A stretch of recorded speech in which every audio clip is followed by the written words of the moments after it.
जी बिल्कुल, खबर शामिल करते हैं फैसलाबाद से, जहां पर पाकिस्तान तहरीक इंसाफ के MNA मियां फरख हबीब और फैसलाबाद खोड़ेवाला महीन टेक्सटाइल मिल्स के CEO मियां मोहम्मद सकलैन की इमरान खान के साथ मुलाकात। और फैसलाबाद इंडस्ट्री के ताजरों ने साबका वज़ीर-ए-आज़म पाकिस्तान इमरान खान से मुलाकात की और खैरियत दराफ्त की।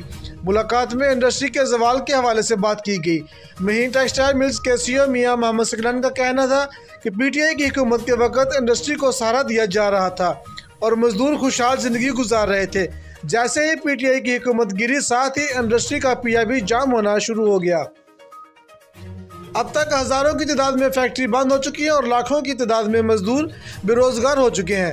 फैसलाबाद इंडस्ट्री एरिया के ताजर बरादरी ने 26 तारीख को इमरान खान के साथ चलने का वादा किया, जिस पर इमरान खान ने फैसलाबाद की ताजर बरादरी का शुक्रिया अदा किया। कैमरामैन टीम के साथ मियां आबिद हुसैन, फास्ट 92 न्यूज़, फैसलाबाद।